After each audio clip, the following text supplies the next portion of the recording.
اعوذ باللہ من الشیطان اللعین الرجیم بسم اللہ الرحمن الرحیم الحمد للہ رب العالمین والصلاة والسلام علی اشرف الانبیاء والمرسلین واہل بیتہ الطیبین الطاہرین المعصومین المظلومین اما بعد فقد قال اللہ سبحانہ وتعالی فی القرآن الحکیم بسم اللہ الرحمن الرحیم یا ایہا الذین آمنوا کتب علیکم الصیام کما کتب علی الذین من قبلکم لعلکم تتقون صدق اللہ العلی العظیم۔ جو ہماری بحث ہے وہ احکام روزہ سے متعلق ہے، اور یہ ایک ٹریڈیشنل کنونشنل یاد دہانی کا سیشن ہوتا ہے کہ جس کے اندر روزے سے متعلقہ جو بنیادی احکام ہیں ان کو ڈسکس کیا جاتا ہے۔ ارادہ یہی ہے کہ زیادہ تر جو آپ کے سوالات ہوں گے انہی پر گفتگو ہوگی۔ جو کتاب آپ کو دی گئی ہے آپ اس کتاب سے آشنا ہیں، کئی سالوں سے الحمدللہ اس کتابچے کو تقسیم کیا جا رہا ہے، اور اس کتابچے کے اندر کوشش یہ کی گئی ہے کہ 4 مراجع کے مطابق جو مشہور مراجع ہیں کہ جن کی تقلید میں عام طور پر مومنین ہیں، آیت اللہ خوئی، آیت اللہ خمینی، آیت اللہ سیستانی اور آیت اللہ خامنائی، ان کے روزے سے متعلقہ جو مسائل ہیں ان کو آسان زبان کے اندر پریزنٹیبل ان کو بنایا جائے۔ جیسے کہ توضیح المسائل کے حوالے سے عام طور پر جو ہمارے نوجوان ہیں وہ ایک شکایت کرتے ہیں کہ اس کی عبارت جو ہے وہ اتنی خشک اور اتنی زیادہ کنفیوزنگ ہوتی ہے کہ اس سے بات آسانی کے ساتھ سمجھ میں نہیں آتی۔ تو یہ کوشش رہی کئی سالوں سے کہ اس طریقے سے اس کو پریزنٹیبل بنایا جائے۔ تو اس روزے کی جو کتابچہ جو آپ کو دیا گیا روزے سے متعلق، اگر آپ اس کے اندر بھی دیکھیں تو ترتیب اسی طریقے سے ہے۔ جو سب سے پہلی بحث ہماری ہونی چاہیے وہ اسی حوالے سے ہونی چاہیے کہ شریعت کے اندر روزے کا مطلب کیا ہے۔ عربی کے اعتبار سے اگر ہم دیکھیں تو لفظ صوم اس کے لیے استعمال کیا گیا، اور صوم کا مطلب ہوتا ہے کسی بھی چیز سے رکنا، کسی بھی چیز سے باز رہنا۔ اسی لیے قرآن مجید کے اندر جناب مریم کے الفاظ ہیں جو ان کا مدعا ہے، اس کو وہاں پر لکھا گیا ہے کہ انی نظرت للرحمن صوما، کہ میں نے رحمان کے لیے نظر مانی ہے صوم کی، کہ میں بات نہیں کروں گی، یعنی اپنی زبان کو باز رکھوں گی گفتگو سے۔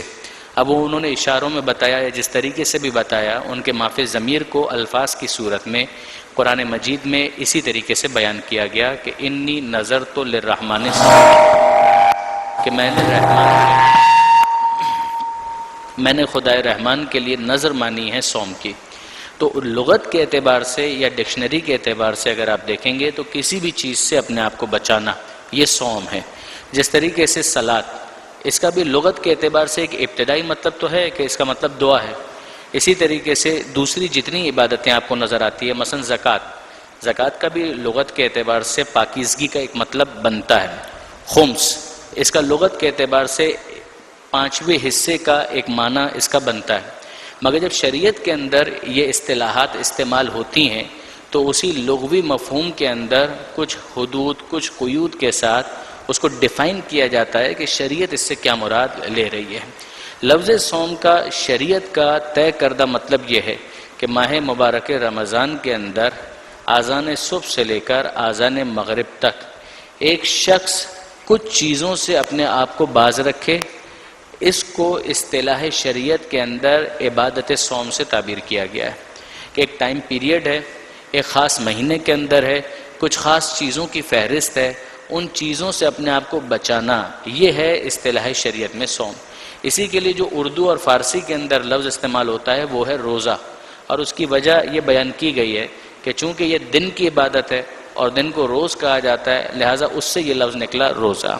اب اس کے بعد جو دوسری باتیں اس کے اندر ہیں وہ یہ کہ روزے کی نیت، جو خاص طور پر یوم الشک کا جو مسئلہ آتا ہے، یہیں سے میں اپنی بات کو آگے بڑھاؤں گا اور پھر اس کے بعد فوراً میں آپ کے سوال جواب کی طرف آنا چاہوں گا کہ روزہ جو ہمیں شروع کرنا ہوتا ہے، واجب روزہ، ماہ مبارک رمضان کا روزہ، اس ماہ مبارک رمضان کے روزے کو رمضان کے مہینے میں رکھا جائے گا۔ مسئلہ آتا ہے یوم الشک کا، جیسے کل کا دن ہے، اب ہم کو نہیں معلوم کہ مثلا چاند ہوا یا نہیں ہوا، طے شدہ ہے کہ اگر یہ پتہ چل جائے کہ چاند ہو گیا ہے تو کل سے ہم پہلے روزے کی نیت کریں گے اور روزہ رکھنا شروع کر دیں گے۔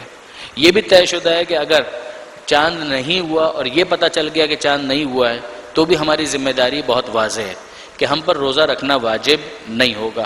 اگر کوئی رکھنا چاہے تو جس طریقے سے 28 شعبان کو، 27 شعبان کو، 26 شعبان کو روزہ آپ رکھ سکتے تھے، اسی طرح سے کل بھی آپ روزہ رکھ سکتے ہیں۔ مسئلہ زیادہ اس وقت کمپلیکیٹڈ ہوتا ہے کہ جب یہ پتہ نہ چلے کہ آیا چاند ہوا یا چاند نہیں ہوا، جس کو کہا جاتا ہے یوم الشک۔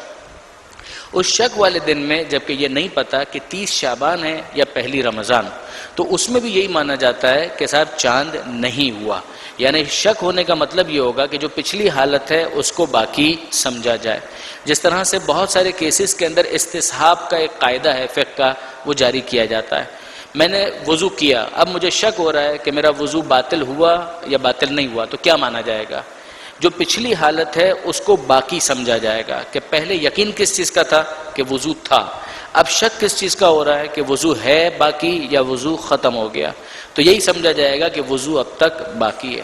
یا اس کو بالکل الٹا کر لیں کہ اگر ایک شخص اس کو یقین تھا کہ اس نے وضو نہیں کیا اور بعد میں اس کو شک ہو رہا ہے کہ آیا اس نے وضو کیا تھا یا نہیں کیا تھا، تو یقین جو پچھلی حالت تھی وہ اس بات کا یقین تھا کہ وضو نہیں کیا، شک اس بات کا ہو رہا ہے کہ شاید میں نے وضو کر لیا ہے، تو جو پچھلی یقین والی حالت ہے اسی کو باقی مانا جائے گا۔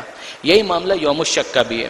شعبان کا یقین ہے، ماہ رمضان مشکوک ہے کہ رمضان کا مہینہ شروع ہوا یا شروع نہیں ہوا، اس صورت کے اندر جب شک کی کیفیت ہے تو یہی مانا جائے گا کہ شعبان کا مہینہ چل رہا ہے اور ماہ رمضان شروع نہیں ہوا۔ تو پھر کیا کیا جائے؟ کیا اس دن روزہ رکھا جا سکتا ہے؟ واجب نہیں ہے، اگر آپ رکھنا چاہیں تو رکھ سکتے ہیں۔ پھر اس کی نیت کیا ہو؟ اس کی نیت بہت سادہ سا معاملہ یہ ہے کہ انسان ماہ رمضان کی نیت سے روزہ رکھے گا وہ غلط ہو جائے گا، اس لیے کہ ماہ رمضان کا شروع ہونا ثابت نہیں ہے۔ پھر کیا کرے؟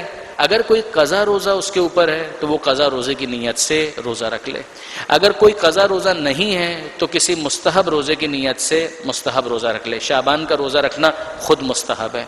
اس کا فائدہ یہ ہوتا ہے کہ اگلے دن اگر بعد میں پتہ چلے کہ وہ ماہ رمضان شروع ہو گیا تھا and our calculation was wrong, ہم نے غلط کیلکولیٹ کیا تھا، چاند تو ہو گیا تھا، تو آپ کو کوئی پرابلم نہیں ہے، وہ خود بخود آپ کے ماہ مبارک رمضان کے روزوں کے اندر ایڈجسٹڈ مان لیا جائے گا۔ یہ پروردگار عالم کی طرف سے ایک سہولت ہے۔ دن میں اگر کسی وقت پتہ چل جائے کہ نہیں صاحب ماہ رمضان کا چاند تو ہو گیا تھا، سم ہاؤ ہم کو پتہ نہیں چلا، تو وہ آٹومیٹک آپ کو نیت اپنی کنورٹ کر لینی ہے کہ یہ جو میں نے مستحب روزے کی نیت رکھی تھی اب یہ مستحب روزہ ماہ رمضان کا روزہ ہو گیا، اور آپ کی یہ نیت اس کو خود بخود ماہ رمضان کا روزہ بنا دے گی، تو اس کے اندر پھر بھی کوئی کسی قسم کی کمپلیکیشن باقی نہیں رہتی۔ ایک بہت بڑی غلطی جو بعض مومنین کرتے ہیں وہ یہ ہوتی ہے کہ ایسے یوم الشک میں وہ نیت یہ کرتے ہیں کہ اگر ماہ رمضان ہے تو ماہ رمضان کا روزہ، اور اگر ماہ رمضان نہیں ہے تو مستحب روزہ۔ یہ نیت رانگ ہے، یہ نیت غلط ہے، جس کو کافی فقہا نے جس کی بنیاد کے اوپر روزے کو باطل قرار دیا ہے کہ نہ یہ ماہ رمضان کا مانا جائے گا نہ یہ شعبان کا مانا جائے گا۔ نیت آپ کی کلیئر ہونی چاہیے کہ آپ کس نیت سے روزہ رکھ رہے ہیں۔ آپ کو پوچھا جائے کہ آپ کی نیت کیا ہے تو آپ کو معلوم ہو۔ یہیں پر میں ایک ضمناً بات عرض کر دوں کہ نیت الفاظ کے ادا کرنے کا نام نہیں ہے۔ زبان سے اگر آپ کچھ بھی نہ کہیں لیکن آپ کے دل میں اگر یہ ارادہ موجود ہے کہ آپ روزہ رکھنا چاہتے ہیں، یہ آپ کی نیت ہے۔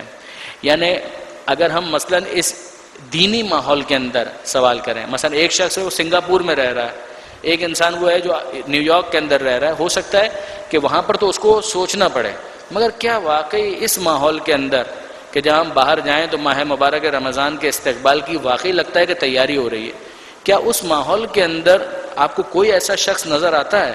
ہارڈلی آپ کو کوئی ایسا شخص نظر آئے گا کہ جس کو یہ سوچنا پڑے کہ مجھے ماہ رمضان کا روزہ رکھنا ہے یا نہیں رکھنا ہے۔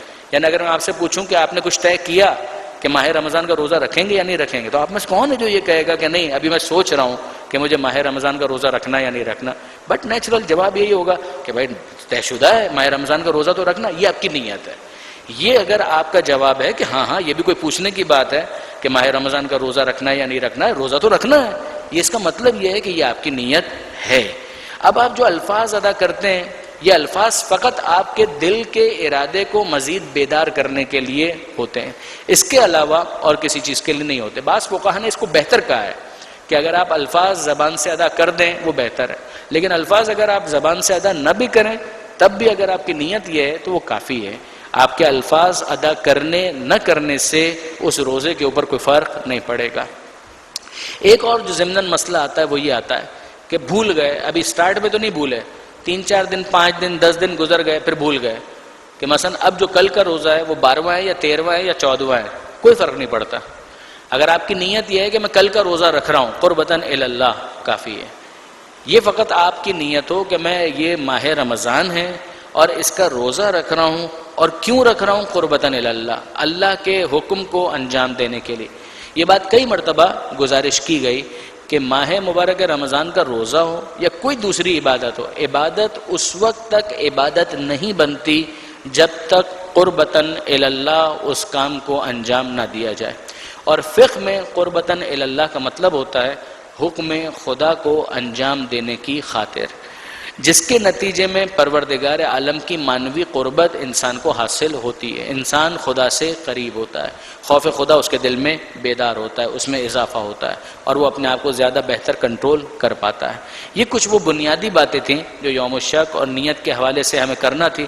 اسی ذیل میں اگر آپ کا کوئی سوال ہے تو بسم اللہ شروع کریں، اور اگر سوال نہیں ہے تو ہم مبتلات روزہ پر بات کو آگے بڑھا دیتے ہیں. درود بھیجیے گا محمد و آل محمد پر.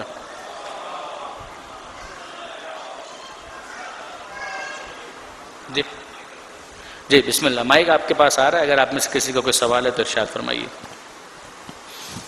قرآن کے کون سے سورے میں یہ ہے؟ جی قرآن کے کون سے سورے میں یہ آیت ہے اس کے بارے میں؟ قرآن کے کون سے سورے میں ہے یہ آیت؟ سحری کرنا اور مغرب سے ٹائم ہے. واپس پورا سوال آرام سے اطمینان کے ساتھ آپ کریں. قرآن کے کون سے سورے میں یہ ہے آیت کہ سحری اتنے فجر کی نماز کے سے لے کے مغرب کی نماز تک؟ جی روزے سے متعلقہ اگر آیتیں آپ تلاش کرنا چاہیں تو سورہ مبارک ہے بقرہ، قرآن مجید کا دوسرا سورہ ہے، اس کی آیت نمبر 183 آنورڈز آپ دیکھیں گے تو لائن سے آپ کو 3-4 آیتیں اسی موضوع کی نظر آئیں گی. اسی میں آپ کو وہ آیت بھی ملے گی جو بہت مشہور ہے، کتب علیکم الصیام کما کتب علی الذین من قبلکم لعلکم تتقون ایاما معدودات وغیرہ وغیرہ. اسی کے اندر آگے جب آپ جا کر دیکھیں گے تو آپ کو ملے گا کلوا واشربوا حتی یتبین لکم الخیط الابیض من الخیط الاسود من الفجر. یہ وہ آیت ہے جس کو آپ تلاش کر رہے ہیں کہ کھاؤ پیو یہاں تک کہ صبح کی سفیدی کا دھاگا جو ہے وہ تمہارے لیے رات کی سیاہی کے دھاگے سے بالکل واضح اور ممتاز ہو جائے. حتی یتبین لکم الخیط الابیض من الخیط الاسود من الفجر، یہ وہ آیت ہے جس کو آپ تلاش کر رہے ہیں. یہ اسی سیکوینس کے اندر ہے جو روزے سے متعلقہ آیت نمبر 183 سورہ بقرہ دوسرا سورہ، اسی میں آگے دیکھیں گے تو آپ کو سب مل جائے گا.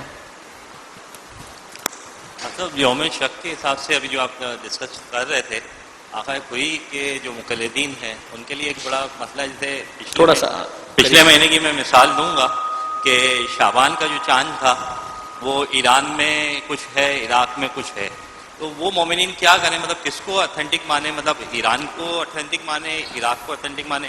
وہاں بھی دو چیزیں ہو جاتی ہیں. پہلے تو ہم یہ تھا کہ ایران کو فالو کر لیتے تھے، اب چونکہ عراق تک ہماری اپروچ ہو گئی ہے ٹی وی کے ذریعے وہاں سے معلوم ہو جاتا ہے، تو پھر اس کو کس کو پریفر کرے؟ کیا مطلب چاند کا جو افق کا مسئلہ ہے اس کو تھوڑا سا اگر کلیئر کر دیں. آیت اللہ خوئی مروم کا تو افق کا ایشو ایسا ہے نہیں، وہ تو رات کے کامن ہونے کی بنیاد کے اوپر بھی چاند کو ثابت مانتے ہیں. آیت اللہ خوئی مروم کے حوالے سے جو آپ سوال کر رہے ہیں اس کے اندر تو وہ کافی وسعت رکھتے ہیں. وہاں پہ تو لندن کے اندر بھی اگر چاند ہو گیا تو کراچی کے لیے ثابت ہو جائے گا. لیکن اس وقت جو آپ کا سوال پریسائسلی بن رہا ہے کہ ہم کس کو پریفر کریں اور کس کو پریفر نہ کریں، یہ تو آپ کے قلب کی کیفیت کا نام ہے. مثال کے طور پر ایک اخبار ایک بات کو رپورٹ کرتا ہے، آپ کو اطمینان آ جاتا ہے. دوسرا اخبار ایک بات کو رپورٹ کرتا ہے، آپ کو اطمینان نہیں آتا. آپ کہتے ہیں کہ یہ تو شام کا اخبار ہے، اس کی کوئی اہمیت نہیں ہے، یہ اخبار جو ہے اس کی زیادہ اہمیت ہے. یہ تو آپ کا اپنا انالیسز ہے، اسسمنٹ ہے. اس میں سے پھر وہی بات آئے گی کہ دو میں سے ایک رزلٹ آتا ہے، آپ کو اطمینان آ جاتا ہے فالو کریں، اطمینان نہیں آتا کٹ کر دیں.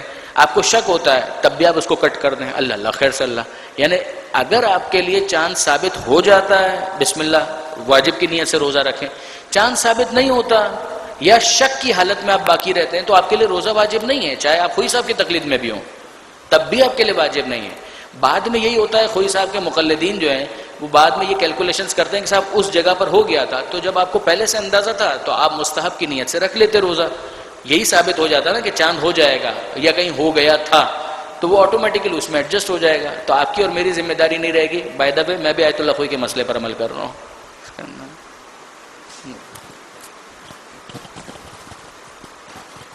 سر یہ بی بی مریم علیہ السلام نے جو روزہ رکھا تھا چپ کا روزہ، ایک منٹ اس طرح سے نہیں. ہاں جی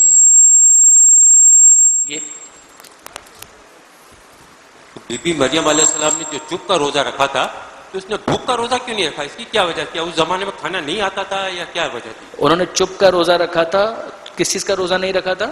بھوک کا. جیسا اپن جو ایک بات ذہن میں رکھیے گا کہ جناب مریم کی وہ گفتگو جو تھی میں نے اس کے لغوی معنی کو سمجھانے کے لیے آپ کے سامنے پیش کی ہے.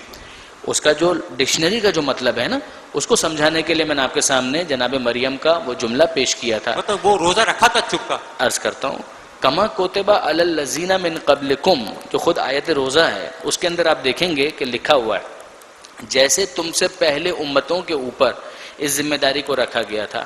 تو پچھلی امت کے بھی وہ افراد جو ممتاز تھے، بعض نے تو اس کی تشریح کی ہے کہ نبی اور ممتاز افراد جو اس قوم کے تھے ان کے اوپر یہ ذمہ داری رکھی گئی تھی. بعض نے کہا کہ نہیں، دوسری امتوں کے اوپر بالعموم یہ ذمہ داری تھی. تو وہ روزہ جس کو کھانے پینے سے باز رہنا کہتے ہیں یہ بھی پچھلی امتوں میں تھا.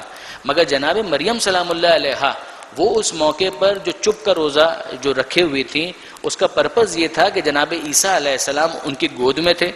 کماری مریم جن کی شادی نہیں ہوئی ہاتھ میں بچہ لے کر جب لوگوں کے سامنے آ رہی ہیں، لوگ انگلیاں اٹھا رہے ہیں، ان کی عزت کے اوپر حرف آ رہا ہے، اس موقع پر حکم یہ تھا پروردگار عالم کی طرف سے کہ اے مریم اگر یہ لوگ سوال کریں تو تم اس بچے کی طرف اشارہ کر دینا اور کہہ دینا میں نے رحمان کے لیے نظر مانی ہے کہ میں بات نہیں کروں گی. اور پھر جب انہوں نے اشارہ کیا تو انہوں نے سامنے کہا کہ کیفا نکلم من کان فی المہد صبیا کہ ہم کیسے اس بچے سے بات کریں کہ جو خود اس وقت آغوش مادر کے اندر ہے، جھولے میں ہے، بچہ ہے. اور اس وقت جناب عیسیٰ علیہ السلام نے یہ جواب دیا تھا کہ انی عبداللہ ہے آتانی الکتاب وجعلنی نبیہ. یہی وہ معجزہ تھا کہ انہوں نے کہا کہ میں اللہ کا بندہ ہوں، اللہ نے مجھے کتاب دی ہے اور مجھے نبی بنایا ہے. یہ وہ جو چپ کا روزہ تھا اس کی مصلحت یہ تھی کہ جناب عیسیٰ علیہ السلام آغوش مریم سلام اللہ علیہا سے جناب مریم کی پاکیزگی اور اپنے نبی ہونے اور عبد خدا ہونے کی دلیل فراہم کر سکیں اور اعلان کر سکیں. تو یہ مصلحت تھی، وہ ایک خاص کانٹیکس تھا. اس وقت جو ہم نے یہ بحث کرتے ہوئے اس آیت کو پیش کیا تھا تو پرپس صرف ایک تھا کہ جو اس کا لغوی معنی ہے، جو اس کا ڈکشنری کا مطلب ہے، اس کو آپ کے سامنے پیش کیا جائے. جیسے خمس کا لفظ ہے، میں نے عرض کیا اس کا مطلب ہوتا ہے 1/5. اگر آپ مجھ سے کہیں کہ بھائی آپ کیک کھائیں گے اور میں کہوں گا کہ ہاں میں اس کا خمس کھاؤں گا تو یہاں پر ظاہر ہے کہ اس خمس سے مراد وہ خمس تو نہیں ہے. اس سے مراد یہاں پر صرف اتنا ہے کہ اس کا جو 5واں حصہ ہے وہ میں کھانا چاہتا ہوں، دیٹس آل. لیکن جب وہ شریعت کی اصطلاح کے طور پر کتابوں کے اندر آئے گا تو ظاہر ہے کہ وہ 1/5 یا 20% کسی خاص میسج کو اور کسی خاص حکم کی تفصیل کو بیان کرنے کے لیے وہاں پر اس کو استعمال کیا جائے گا. یہ تھی بات اس کے اندر. واضح ہوئی آپ کے لیے؟ یہ آپ نے جو شک کا روزہ بتایا اس کی نیت کیا کرنی چاہیے؟ سمجھا نہیں. شک کے روزے کی نیت میں نے عرض کیا کہ جو شک کا روزہ ہے اس روزے کی نیت یا آپ شعبان کے مستحب روزے کی نیت کریں گے اگر آپ کے اوپر کوئی قضا روزہ نہیں ہے، اور اگر قضا روزہ ہے تو پھر آپ قضا روزے کی نیت کریں گے کہ میں اپنا قضا روزہ رکھتا ہوں قربتاً الی اللہ. اللہ اللہ خیر صلی اللہ. السلام علیکم. علیکم السلام. 29 شعبان یا یکم رمضان کا اگر دوپہر میں پتہ چلتا ہے کہ رمضان ہو گیا ہے، ہم نے تو مستحب کی نیت کی ہے یا اس کی ہے کہ ہمارا کوئی قضا روزہ ہوگا، اس میں پھر کیا ہوگا اگر افطار کے بعد پتہ چلتا ہے؟ یعنی اگر آپ کو پتہ چلا کہ روزہ ہو گیا تھا، ماہ رمضان کا چاند نظر آ گیا تھا، یہ افطاری کے بعد پتہ چلتا ہے. 30 شعبان کے بعد پتہ چلا کہ نہیں وہ 30 شعبان تو نہیں تھا، ہاں تو رمضان ہو گیا تھا، نیت تو ہم نے شعبان کی کی تھی. کوئی حرج نہیں ہے. یہ فرما یہ رہے ہیں، سوال یہ کر رہے ہیں کہ اگر 30 شعبان سمجھتے ہوئے ہم نے شعبان کا روزہ رکھ لیا اور وہ دن بھی گزر گیا اور افطار بھی ہو گیا، اس کے بعد ہم کو پتہ چلا کہ نہیں صاحب یہ 30 شعبان نہیں تھا، یہ پہلی رمضان کا دن تھا، آپ کی کوئی ذمہ داری نہیں ہے. یہ 30 شعبان کی نیت سے جو آپ نے روزہ رکھا تھا فرشتوں کے اکاؤنٹس کے اندر ایک ایڈجسٹنگ انٹری پاس ہوگی، جس کے بعد وہ 30 شعبان کا روزہ جو ہے وہ الگ ہو جائے گا اور اس کی جگہ پر پہلا رمضان جو ہے وہ اس کے اندر پروڈیوس کر دیا جائے گا. تو اتنا کام تو فرشتوں کو کرنا چاہیے. پروردگار عالم نے یہ حساب کتاب رکھا ہوا ہے، اس لیے آپ ڈونٹ وری، وہ آپ کا روزہ بالکل ٹھیک ہو جائے گا. یہاں تک سنیے کہ اگر وہ شک والے دن آپ نے روزہ ہی نہیں رکھا اور دن کمپلیٹ ہو گیا اور آپ کو پتہ چلا کہ صاحب آج تو پہلی رمضان تھی اور ہم نے روزہ نہیں رکھا، آپ نے کوئی گناہ کا کام انجام نہیں دیا. ہاں اس میں بس ایک قضا روزے کی ذمہ داری آپ پر آئے گی. جو ماہ رمضان کمپلیٹ ہو جائے گا، عید گزر جائے گی، اس کے بعد آپ کو ایک روزہ قضا کے طور پر رکھنا ہوگا، بس اس کے علاوہ اور کوئی ذمہ داری نہیں ہوگی. بسم اللہ. اور کوئی یوم الشک خواتین میں سے؟ ٹھیک ہے. تو جناب علی یہ کچھ باتیں تھیں جو اس حوالے سے کرنی تھی. ایک اور بحث جو ضمن مبتلات روزہ میں داخل ہونے سے پہلے، کہ اگر کوئی شخص بیمار ہے اور بیماری کی وجہ سے وہ روزہ نہیں رکھ سکتا، اس مسئلے کے اندر اگر ڈفرینس آف اوپینین ہو جائے، ایک بات آپ کا دل کہہ رہا ہے، آپ کا اسیسمنٹ ہے، اور ایک ہے ڈاکٹر کی بات. اگر آپ یہ سمجھ رہے ہیں کہ یہ روزہ رکھنا میرے لیے نقصان دہ، اگر میں نے روزہ رکھا تو میرا بخار بڑھ جائے گا، اگر میں نے روزہ رکھا تو میں مر جاؤں گا، اگر میں نے روزہ رکھا یہ ہو جائے گا وہ ہو جائے گا، اگر ایسی کوئی کیفیت آپ کی ہے، ڈاکٹر کہتا ہے کہ کوئی مسئلہ نہیں ہے، آپ روزہ رکھ سکتے ہیں. آپ کہہ رہے ہیں کہ میں مطمئن ہوں کہ یہ روزہ میرے لیے نقصان دہ، ڈاکٹر کہتا ہے کوئی بات نہیں. کس کی بات چلے گی؟ آپ کی بات چلے گی. اگر آپ کا اسیسمنٹ یہ ہے کہ یہ روزہ آپ کے لیے نقصان دہ ہے تو اس دن کا روزہ رکھنا آپ کے لیے جائز نہیں ہے. اور اگر الٹا ہے کہ ڈاکٹر کہہ رہا ہے کہ نہیں آپ روزہ نہیں رکھ سکتے، اور آپ کا دل کہہ رہا ہے کہ میں روزہ رکھ سکتا ہوں، آپ مطمئن ہیں، آپ اپنے آپ کو کیلکولیٹ کر رہے ہیں اور آپ کہہ رہے ہیں کہ نہیں میں روزہ رکھ سکتا ہوں، پتہ نہیں ڈاکٹر ایسا کیوں کہہ رہا ہے، تو اگر آپ مطمئن ہیں تو پھر آپ روزہ رکھ سکتے ہیں. اب دن میں کسی موقع پر آپ کو فیل ہوتا ہے کہ نہیں بات ڈاکٹر کی ہی صحیح تھی، طبیعت میری اب خراب ہو رہی ہے، تو پھر اس کو ایگو کا ایشو نہ بنائیں، پھر اس وقت اس روزے کو توڑ دینا درست ہو جائے گا، پھر بعد میں اس کی قضا انجام دی جائے گی. تو یہ بحث ہو گئی. اب اس کے بعد جو اگلی چیز ہے وہ ہے مبتلات روزہ کی فہرست. مبتلات روزہ کے اندر کھانا پینا، یہ تو پہلی چیز ہے جو سب سے زیادہ ذہن کے اندر آتی ہے.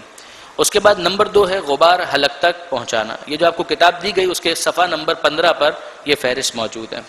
کھانا پینا. نمبر 2 غبار حلق تک پہنچانا. نمبر 3 اللہ، انبیاء اور معصومین علیہم السلام سے جھوٹ منسوب کرنا. نمبر 4 پورا سر پانی میں ڈبونا. نمبر 5 جان بوجھ کر وومٹ کرنا، الٹی کرنا. نمبر 6 استمنا کرنا معاذ اللہ. نمبر 7 جنسی تعلقات قائم کرنا. نمبر 8 جنابت کی حالت پر آذان صبح تک باقی رہنا. نمبر 9 خاتون کا حیض یا نفاس سے پاک ہونے کے بعد آذان صبح سے پہلے غسل نہ کرنا. اور نمبر 10 کسی لکوڈ یعنی بہنے والی چیز سے حقنا یا انما کرنا. یہ وہ چیزیں، یہ وہ فہرست ہے کہ جس سے روزہ باطل ہو جاتا ہے. اب اس سے پہلے کہ ہم اس کی ڈیٹیل میں جائیں، کچھ کلی احکام، کچھ جنرل پرنسپلز ہیں، ان کو سمجھنا بہت مناسب ہے، بہت اچھا ہے. اور وہ جنرل پرنسپلز جو ہیں وہ لکھے گئے ہیں اس کتاب کے اندر پیج نمبر 32 پر، صفحہ نمبر 32 پر. سب سے پہلی چیز یہ ہے کہ اگر مبتلات روزہ میں سے یہ جتنی فہرست میں نے آپ کے سامنے پڑھی، کوئی بھی بھولے سے انجام دیا جائے تو روزہ باطل نہیں ہوتا. کوئی بھی کام اگر بھولے سے انجام دیا ہے اس سے روزہ باطل نہیں ہوتا. کسی نے بھولے سے کھانا کھا لیا روزہ باطل نہیں ہوتا، بھولے سے پانی پی لیا روزہ باطل نہیں ہوتا. بلکہ ایون اگر آپ دیکھ بھی رہے ہیں کہ وہ بھولے سے کھانا کھا رہا ہے تو آپ کی بھی ذمہ داری نہیں ہے کہ آپ اس کو بتائیں. اگر وہ بھولے سے پانی پی رہا ہے تو آپ کی کوئی ذمہ داری نہیں ہے کہ آپ اس کو بتائیں کہ تم پانی پی رہے ہو جبکہ تمہارا روزہ ہے. آپ کی کوئی ذمہ داری نہیں. بھولے سے کھانا کھانا، بھولے سے پانی پینا، اس سے روزہ باطل نہیں ہوتا. اگر بھولے سے کوئی ایسا کام کر لیا کہ جس سے روزہ باطل ہوتا ہے تو اب ظاہر ہے کہ اس طرح سے روزہ باطل تو نہیں ہوا، مگر ایزیومنگ کہ میرا روزہ باطل ہو گیا، اب اگر اس نے کچھ اور کھا لیا پی لیا تو پھر روزہ باطل ہو جائے گا. یعنی جب تک اس نے بھولے سے کوئی چیز کی تھی تب تک تو روزے پر کوئی فرق نہیں پڑا، مگر وہ جاہل مسئلہ تھا، اس کو مسئلہ معلوم نہیں تھا اور اس نے سمجھا کہ ارے یہ میں نے کیا کیا، یہ تو میں نے روزہ توڑ دیا، یہ میرا روزہ ٹوٹ گیا، اور اب اس نے ایک گلاس اور پانی پی لیا تو اب اس سے روزہ اس کا باطل ہو جائے گا. اگر کوئی زبردستی کرے، مثلا کسی کو کچھ کھلا دے یا زبردستی کچھ پلا دے، کیا اس سے روزہ باطل ہوتا ہے؟ جواب جی نہیں، اس سے روزہ باطل نہیں ہوتا، اس کا روزہ بالکل ٹھیک رہے گا. لیکن اگر وہ مجبور کرے کہ روزے دار خود اپنے ہاتھ سے کچھ کھائے، مثلا اگر وہ گن پوائنٹ کے اوپر کہے کہ اپنے ہاتھ سے پانی پیو، تو اب آدمی کیا کرے؟ گولی کھائے یا کھانا کھائے؟ ظاہر گولی تو نہیں کھائے گا، وہ کھانا کھا لے گا یا پانی پی لے گا. اس صورت میں کیا ہوگا؟ کیا اس نے کوئی گناہ کا کام انجام دیا؟ جواب جی نہیں، گناہ کا کام اس نے انجام نہیں دیا. روزہ اس کا بچے گا؟ جواب جی نہیں، روزہ بھی نہیں بچے گا. اس کو بعد میں قضا کرنی ہے لیکن روزے کے حوالے سے گناہ نہیں ہوگا مگر روزہ اس کا باطل ہو جائے گا. یعنی میں نے عرض کیا آپ کی خدمت میں، فرق کیا ان دو کے درمیان؟ ایک یہ ہے کہ وہ آپ کے منہ میں ڈال کر ٹھونس رہا ہے، وہ آپ کو اپنے ہاتھ سے اٹھانے کا نہیں کہہ رہا، آپ کو مجبور کر رہا ہے بئی مانا کہ لے کر آپ کے منہ کے اندر پانی انڈیل رہا ہے یا کھانا آپ کے منہ میں ڈال رہا ہے اور پھر اس کے بعد منہ بند کر دے اور کہے کہ اب اس کو نگلو. اب آپ کے پاس کچھ بھی نہیں ہے، کب تک منہ میں رہے گا؟ وہ چلا گیا اندر. اس میں روزہ باطل بھی نہیں ہوگا. ظاہر ہے کہ ایسا کون کرے گا؟ کوئی بھی نہیں کرتا ہے. لیکن اگر ایسا ہو جائے تو اس سے روزہ باطل نہیں ہوگا. لیکن اگر اس نے یہ کیا کہ آپ اپنے ہاتھ سے اٹھا کر اس چیز کو خود کھائیں ورنہ آپ کو وہ گولی کھانی پڑ جائے گی اور وہ آپ کو گن پوائنٹ پر مجبور کر رہا ہے، تو آپ بالکل ٹھیک کر رہے ہیں، روزہ آپ توڑ دیں گے لیکن روزہ آپ کا ٹوٹ جائے گا، گناہ کوئی نہیں ہوگا اور بعد میں اس روزے کو قضا کے طور پر انجام دینا پڑے گا. اگر ماہ رمضان میں بغیر کسی عذر کے روزہ باطل کر لیا، کسی نے جان بوجھ کر، یہ آخری بات ہے اس حوالے سے، اگر کسی نے جان بوجھ کر ماہ رمضان کے اندر روزہ توڑ دیا، کھانا کھا لیا، اب وہ یہ سوچ رہا ہے کہ کام تو میں نے غلط کر لیا لیکن اب تو روزہ گیا تو اب مغرب تک میں کھاؤں پیوں میری مرضی. جواب جی نہیں. یہ دو الگ الگ چیزیں ہیں. ایک ہے روزہ اور روزے کی وجہ سے بھوکا رہنا اور پیاسا رہنا، اور ایک ہے ماہ رمضان کے احترام کی وجہ سے بھوکا رہنا اور پیاسا رہنا. حرمت ماہ رمضان کا تقاضا یہ ہے کہ اگر ایک شخص نے بغیر کسی عذر کے، اب بیمار کی بات نہیں ہو رہی، بیمار تو ویسے ہی اس سے خارج ہے، عذر کی وجہ سے نہیں، بغیر کسی ریزن سے، ہی ہیز نو ایکسکیوز، مگر اس نے روزہ توڑ دیا، اب کیا مغرب تک اس کو کھانے پینے کی اجازت مل جائے گی؟ جواب جی نہیں. احترام ماہ رمضان کی وجہ سے اس کے اوپر لازم ہے کہ مغرب تک نہ کچھ کھائے نہ کچھ پیے نہ کوئی ایسا کام کرے جو روزے کو باطل کرنے کا سبب بنتا ہے. وہ کہے کہ صاحب میرا تو روزہ پہلے ہی باطل ہو گیا ہے، اب میں اگر ایسی چیز کھاؤں تو کیا فرق پڑے گا؟ کہا نہیں، یہ ماہ رمضان کے احترام کے خلاف ہے. یہ ماہ رمضان کی حرمت کا تقاضا یہ ہے کہ ایسا شخص اپنے آپ کو کھانے پینے سے اور دوسری چیزوں سے دور رکھے. یہ کچھ جنرل پرنسپلز ہیں. اب آئیے اس کے بعد مبطلات روزہ کے اندر جو پہلی چیز ہے کھانا پینا، اس کے اوپر بات کریں. کھانے اور پینے سے مراد کیا ہے؟ کھانے اور پینے سے مراد ہے کہ کسی چیز کو حلق سے نیچے لے جانا. حلق کون سی جگہ ہے؟ جہاں سے آپ خے کی آواز نکالتے ہیں. جب آپ کہتے ہیں خے تو یہ خے کہاں سے نکلتا ہے؟ بس وہ جگہ حلق ہے. اس سے نیچے اگر کوئی چیز گئی تو روزہ باطل ہوگا. مطلب کیا ہے؟ اگر آپ زبان پر کوئی چیز رکھ کر فقط اس کا ذائقہ چکھیں تو اس سے روزہ باطل نہیں ہوتا. زبان کے اندر اتنی سینس ہے کہ وہ ذائقے کو سینس کر سکتی ہے، اس فلیور کو محسوس کر سکتی ہے. کوئی خاتون اگر کھانا پکا رہی ہیں، افطاری کا سامان تیار ہو رہا ہے، اور اگر وہ نمک چیک کرنے کے لیے ایک ڈراپ سالن کا اپنی زبان پر رکھ لیں، روزہ باطل نہیں ہوگا. ایسے کہ یہ ایک ڈراپ جو سالن کا ہے یہ تھوک کے اندر مل کر ختم ہو جائے گا. جب تھوک کے اندر مل کر ختم ہو جائے گا تو تھوک نگلنے سے روزہ باطل نہیں ہوتا. یہ ذائقے کے لیے رکھا گیا قطرہ یہ وہیں پر رہا اور وہیں گھل مل کر ختم ہو گیا، اس سے پھر روزے کے اوپر کوئی فرق نہیں پڑتا.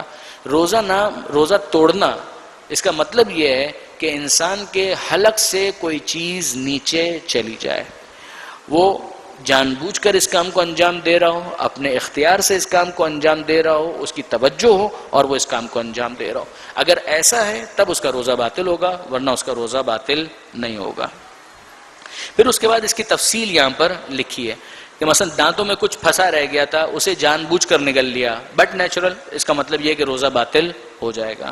بھول گیا اور کچھ کھا لیا پی لیا، روزہ باطل نہیں ہوگا، یہ بات آ چکی. جان بوجھ کر تھوک نگل لیا، تھوک نگلنے سے روزہ باطل نہیں ہوتا. مزیدار کھانا دیکھا، منہ میں پانی جمع ہو گیا اور روزہ باطل ہو گیا، نہیں، روزہ باطل نہیں ہوا. وہ پانی جو منہ میں جمع ہو گیا تھا آپ اس کو پی لیجئے، اس سے روزہ باطل نہیں ہوتا. اگر کوئی جان بوجھ کر بھی یہ کام کرے کہ کھانا سامنے لا کر رکھے اور اس کو دیکھ کر اس کے منہ میں پانی بھر آئے، ٹھیک ہے، ہو سکتا ہے کہ یہ روزے کی اسپرٹ کے خلاف ہو، ہم اس کو بہت پسندیدہ کام نہ کہیں، لیکن اس سے روزہ باطل نہیں ہوتا. بلغم کا مسئلہ جو واقعی بہت اہم ہے. بلغم کا مسئلہ کیا ہے؟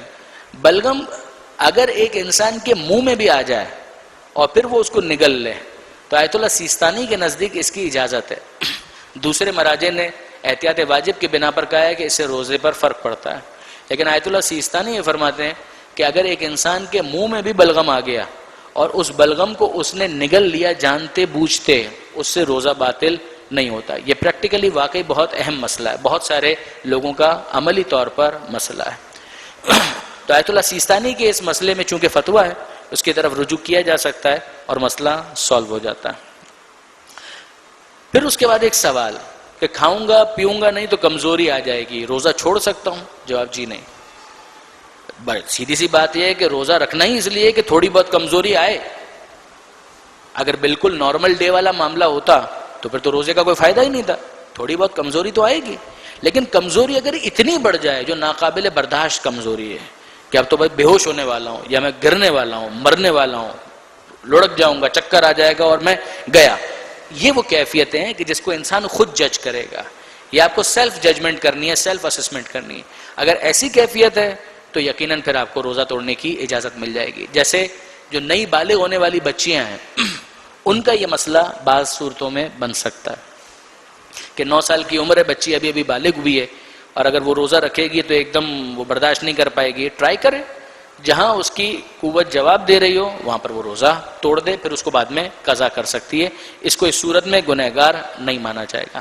انجیکشن کا استعمال، کیا حالت روزہ میں انجیکشن استعمال کیے جا سکتے ہیں؟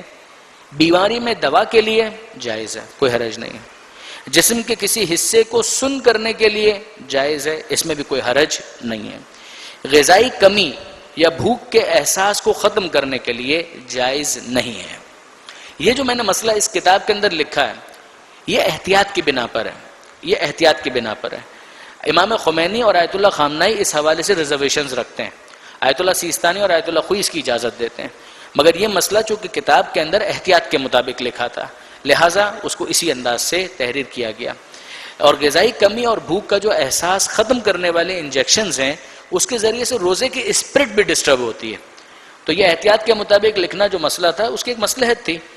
تو بہت سارے افراد جو ہیں وہ اس کے حوالے سے کنفیوز ہیں، آج تک پتہ نہیں کیوں وہ پہلے مقدمہ نہیں پڑھتے. میں نے مقدمے کے اندر لکھا ہے کہ میں نے زیادہ تر مسائل اس کتاب کے اندر احتیاط کے مطابق لکھے ہیں تاکہ کنفیوژن کم سے کم ہو. اور ویسے بھی کہاں یہ رجحان پایا جاتا ہے کہ لوگ مرے جا رہے ہیں کہ غذا کے احساس کو ختم کرنے کے لیے ڈاکٹر کے پاس جا رہے ہیں انجیکشن لگوانے کے لیے. تو اس چیز کو پروموٹ کرنے کی بھی ضرورت نہیں ہے، اس کو فروغ دینے کی بھی ضرورت نہیں ہے. آپ اس احساس کو رکھیں، باقی رکھیں تاکہ غریبوں کی بھوک کا احساس ہو. جو خاص سمجھایا گیا ہے کہ لیستوی بہ الغنی والفقیر، امام نے اس کو سمجھایا کہ روزے کا ایک فلسفہ یہ ہے کہ اس کے ذریعے سے پیسے والا اور غریب 1 مہینے کے لیے اس بھوک کے احساس میں، پیاس کے احساس میں برابر ہو جائیں. وہ بھی سیدھی سی بات ہے، وہ پیسے والا جو ہے وہ ایئر کنڈیشن کمرے میں بیٹھا ہے، جو مزدور ہے وہ مزدوری کر رہا ہے، فرق تو پھر بھی رہے گا، مگر اتنا ہی صحیح کہ اس کو وہ ایئر کنڈیشن میں بیٹھنے کے باوجود احساس ہو کہ جب بھوک لگتی ہے تو پیٹ میں کیا احساسات ہوتے ہیں، جب پیاس لگتی ہے تو کیا کیفیت ہوتی ہے، تاکہ اس کا دل نرم ہو اور اس کو خدا کا خوف ہو اور اس کے ذریعے سے وہ غریبوں کے اوپر مہربانی کرنے کے لیے آمادہ اور تیار ہو سکے. اور دوسرا جو فلسفہ اس کا بیان کیا گیا کہ وَاذْكُرُوا بِجُوعِكُمْ جُوعَ يَوْمِ الْقِيَامَةِ، کہ قیامت کے دن کی بھوک کو یاد کرو اس بھوک کے ذریعے سے. تو اب اگر وہ احساس ہی ختم ہو جائے گا تو پھر ظاہر ہے کہ انسان ان باتوں کی طرف توجہ بھی نہیں کرے گا. ایک ہے فقہی مسئلہ، وہ ٹھیک ہے، آیت اللہ سیستانی نے اس کی اجازت دی ہے، مگر امام خمینی اور آیت اللہ خامنائی نے چونکہ منع کیا لہٰذا احتیاط کے مطابق مسئلہ لکھا گیا تھا. یہی مسئلہ ڈرپ کا بھی تھا. ڈرپ کے اندر اگر یہ دوا کے لیے بھی استعمال ہو رہی ہو یا غذائی کمی دور کرنے کے لیے استعمال ہو رہی ہو، آیت اللہ خمینی اور آیت اللہ خامنائی احتیاط واجب کی بنا پر منع کرتے ہیں. آیت اللہ خوئی اور آیت اللہ سیستانی اس کی بھی اجازت دیتے ہیں. لیکن مسئلہ وہی تھا کہ چونکہ احتیاط کے مطابق لکھ رہے تھے لہٰذا یہاں پر جو مشکل مسئلہ تھا اس کو تحریر کیا گیا تاکہ انڈرسٹینڈنگ، جو کلیئرٹی ہے انڈرسٹینڈنگ کے حوالے سے، اس میں کسی قسم کی رکاوٹ پیدا نہ ہو. اگلی جو بحث ہے اس کے اندر کھانے پینے ہی کے ذیل میں، وہ ہے مسوڑوں سے خون، کہ اگر مسوڑے سے خون نکل آیا، توجہ نہیں رہی اور نگل لیا، روزہ صحیح ہے یا نہیں؟ اگر توجہ نہیں تھی تو آپ نے پرنسپل سن لیا، بے اختیار اگر نگل لیا تو اس سے روزے پر کوئی فرق نہیں پڑے گا. اگر وہ خون تھوک میں گھل مل کر ختم ہو جائے، اس کی خون والی سٹیٹس جو ہے باقی نہیں ہے، وہ تھوک میں گھل مل کر ختم ہو گیا، تب تو اسے جان بوجھ کر بھی نگلنے میں کوئی حرج نہیں، اس لیے کہ یہی مانا جائے گا کہ آپ نے تھوک نگلا ہے. خون نگلنا اس کو نہیں کہا جاتا، تھوک نگلنا اس کو کہا جاتا ہے.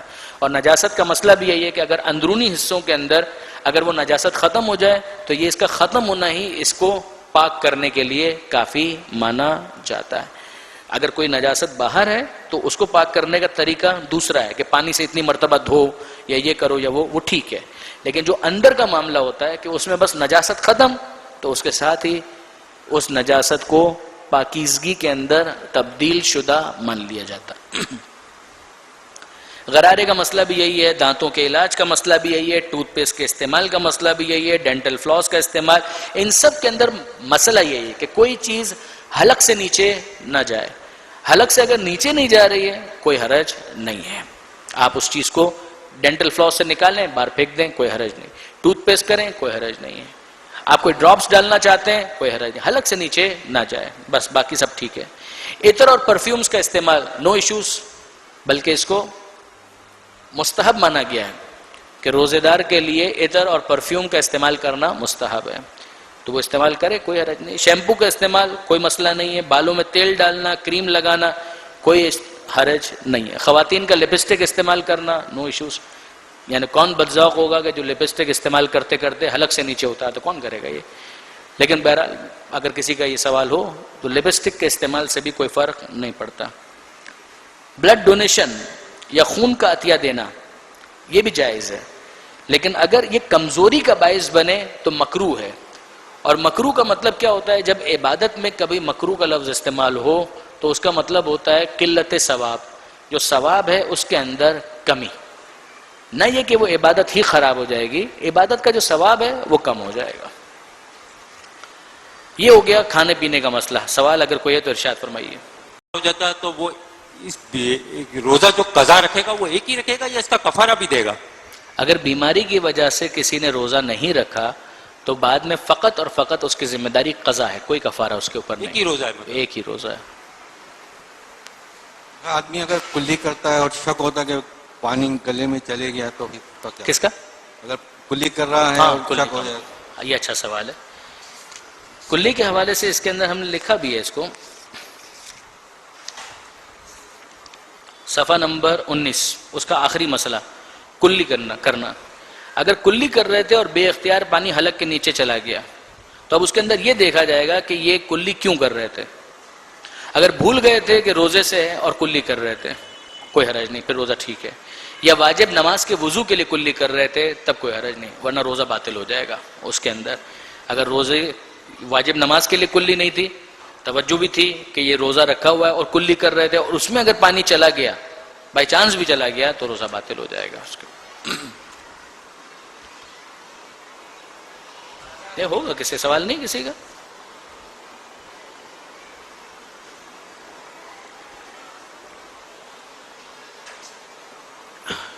ایک گلاس اور لا دیں.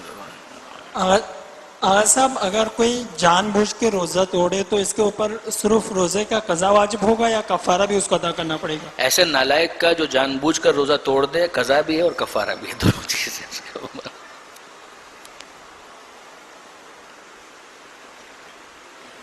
کسی اور کا کوئی سوال؟ بسم اللہ. اس کے بعد دوسری چیز جو یہاں پر لکھی ہوئی ہے وہ ہے غبار حلق تک پہنچانا. غبار کی دو قسمیں تو ہو ہی سکتی ہیں, ایک جو گاڑھا غبار ہو اور ایک جو گاڑھا نہ ہو. گاڑھا غبار حلق تک پہنچانے سے روزہ باطل ہو جاتا ہے, اور اس سے فرق نہیں پڑتا کہ یہ غبار کس چیز کا ہے. مثلا آٹے کا ہے جو ویسے ہی ایک انسان کھا سکتا ہے, روٹی بنا کر اس کو استعمال کیا جاتا ہے, یا مٹی کا غبار ہے, اس سے فرق نہیں پڑتا. اب اس کے بعد بحث آتی ہے کہ جناب غبار ہے مگر گاڑھا نہیں ہے, اس کو ہم کنسنٹریٹڈ ایک دم نہیں کہیں گے, تو کیا اس سے بھی روزہ باطل ہو جاتا ہے؟ اس میں آیت اللہ خوئی فرماتے ہیں کہ احتیاط واجب کی بنا پر جی ہاں اس سے بھی روزہ باطل ہو جاتا ہے. آیت اللہ سیستانی, آیت اللہ خامنائی اور آیت اللہ خمینی فرماتے ہیں کہ جی نہیں, اس سے روزہ باطل نہیں ہوتا. یعنی گھوم پھر کے جو بات آ جائے گی وہ گاڑے غبار ہی کی آئے گی, احتیاط واجب میں آپ رجوع کر سکتے ہیں. یہ صورتیں خاص طور پر قابل توجہ ہیں جن میں روزہ باطل نہیں ہوگا. نمبر 1, غبار حلق تک نہ پہنچے. اگر فقط منہ کے اندر بھی چلا جائے اس سے بھی روزہ باطل نہیں ہوتا. آپ کو شک ہو رہا ہے کہ حلق سے نیچے گیا یا نہیں گیا, تب بھی روزہ باطل نہیں ہوگا. جان بوجھ کر اگر حلق تک نہیں پہنچایا تب بھی روزہ باطل نہیں ہوگا. یعنی آپ جا رہے تھے, اتفاق سے غبار اٹھا اور آپ کے منہ کے قریب آیا، اندر گیا اور حلق سے نیچے چلا گیا، اس سے بھی روزہ باطل نہیں ہوگا جب تک آپ جان بوجھ کر اس کام کو انجام نہ دیں۔ یقین جانیے کہ ایسے بدذوق افراد بہت کم ہیں جو جان بوجھ کر گاڑا غبار اپنے حلق سے نیچے اتارنے کا اہتمام کر رہے ہیں، بہت کم ہے۔ ہاں اس کے کچھ پریکٹیکل اپلیکیشنز ہیں، مثلا بلکہ چلیے ایک دو کیسز اور دیکھ لیں۔ ایک شخص بھول گیا کہ روزے سے اور گاڑا غبار حلق سے نیچے اس نے اتار لیا، ٹھیک ہے، اس سے بھی روزہ باطل نہیں ہوگا۔ شک کرے کہ حلق تک پہنچا یا نہیں، روزہ باطل نہیں ہوگا۔ پریکٹیکل کیس، ایک شخص ہے وہ آٹے کی چکی میں کام کرتا ہے، اب یہ پریکٹیکل کیس ہے، اس کا کیا مسئلہ بنے گا؟ یہ جان بوجھ کر وہاں پر جا رہا ہے، کام کرنے جا رہا ہے، اور اگر وہاں پر کام کرے گا تو یہ گاڑا غبار حلق سے نیچے جائے گا، اس بات کے امکانات بہت زیادہ ہے، بلکہ تقریباً اس کو یقین ہے۔ کیا یہ کام کر سکتا ہے؟ جواب جی نہیں، یہ کام نہیں کر سکتا، یہ کام اس کے لیے درست نہیں ہوگا۔ تو پھر وہ کیا کرے؟ یا 1 مہینے کی چھٹی لے، یا نائٹ شفٹ میں کام کرے، اور یا پھر کوئی ماسک وغیرہ لگا کے اس کام کو انجام دے تاکہ غبار اس کے حلق سے نیچے نہ جائے، ورنہ اس کا روزہ باطل ہو جائے گا۔ اس سے بھی زیادہ جو پریکٹیکل سچویشن بنتی ہے وہ ہے سگریٹ کی، سگریٹ، پائپ، تمباکو، شیشہ، یہ وہ جس کے اندر گاڑا دھواں، ایک انسان جب سگریٹ وغیرہ استعمال کر رہا ہے تو ظاہر ہے کہ یہ اس کے حلق سے نیچے جائے گا، جس طریقے سے عام طور پر سگریٹ وغیرہ کا استعمال کیا جاتا ہے، یہ روزے کو باطل کرنے کا باعث بنے گا جس طرح سے عام طور پر استعمال کیا جاتا ہے۔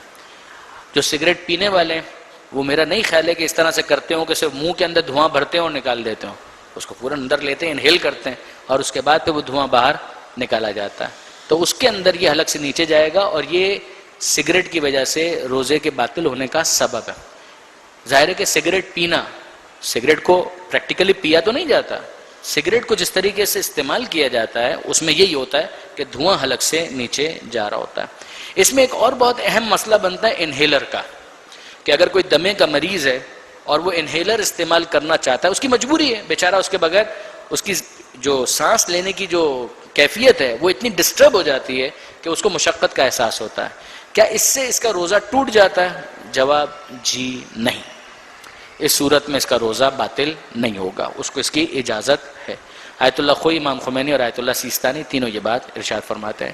آیت اللہ خامنائی نے احتیاط واجب لگا کر ایک بات کہی ہے کہ یہ ماہ رمضان ہے، اگر ماہ رمضان کے بعد اس کے لیے ممکن ہو کہ انہیلر کے بغیر وہ روزہ رکھ سکے تو پھر اس کو اس کے بغیر بھی احتیاط واجب کی بنا پر روزہ رکھنا چاہیے، مگر یہ پھر احتیاط واجب کا مسئلہ ہے جس میں رجوع کر کے پریکٹیکل بات یہی بنے گی کہ اگر آپ انہیلر استعمال کر لیں کوئی حرج نہیں ہے۔ آیت اللہ سیستانی نے کچھ تفصیل بیان کی ہے، اس تفصیل کو ڈاکٹر سے مشورہ کرنے کے بعد یہ والا مسئلہ ہم نے اس طریقے سے لکھا تھا تاکہ پریکٹیکلی جو لوگوں کے لیے مسئلہ بنتا ہے وہ ان کو بیان کیا جائے۔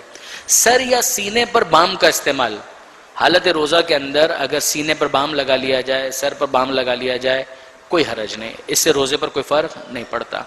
اسٹیم لینا، بھانپ لینا، کیا اس سے روزے پر کوئی فرق پڑتا ہے؟ جواب کہ اگر یہ حلق سے نیچے نہیں جا رہا، سانس کی نالی میں جا رہا ہے کوئی حرج نہیں، اگر یہ حلق سے نیچے جا رہا ہے تو اس میں پرابلم ہوگا۔ اگر منہ کے اندر یہ ویپرز جمع ہونے کے بعد پانی کی صورت اختیار کر لیں تب بھی درست نہیں ہے کہ اسے حلق سے نیچے اتارا جائے، یہ ویپرز ہی کی فارم کے اندر اگر حلق سے نیچے جا رہے ہیں تو بھی ٹھیک نہیں ہے، لیکن اگر ناک سے ناک کی نالی کے اندر، سانس کی نالی کے اندر جا رہے ہیں اور آپ کو مثلا ریلیف مل رہا ہے کوئی حرج نہیں ہے۔ گرم پانی کی وجہ سے باتھ روم میں بننے والے بخارات، نو ایشوز، عام طور پر وہ ایسے نہیں ہوتے ہیں کہ حلق سے نیچے جائیں اور انسان کے روزے کو باطل کر دیں، جان بوجھ کر کرنا بظاہر مشکل لگتا ہے، یہی ہوتا ہے کہ سانس کی نالی سے جا رہے ہیں۔ پریکٹیکل مسئلہ وہی ہے، عملی طور پر مسئلہ یہی ہے، اگر فرض کیجئے یہ بھی حلق سے نیچے چلے گئے اور گاڑے غبارات تھے، بخارات تھے تو مسئلہ بنے گا۔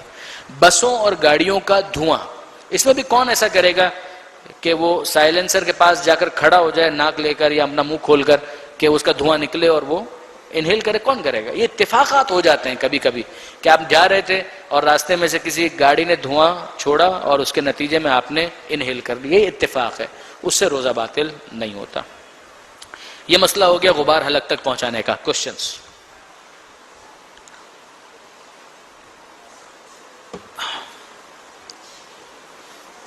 ایک جگہ بیٹھے ہیں اور کوئی سگریٹ پی رہا ہے اور اس کا دھواں اگر حلق وغیرہ میں جائے تو اگر اس کا دھواں آپ کے حلق سے نیچے جا رہا ہے تو ہٹ جائیے وہاں سے، اور اگر سانس کے ساتھ جا رہا ہے تو روزے پر تو شاید فرق نہ پڑے، مگر واقعی آپ کے لیے پیسیو اسموکنگ ڈینجرس تو ہے، تو ہٹ جائیے وہاں سے.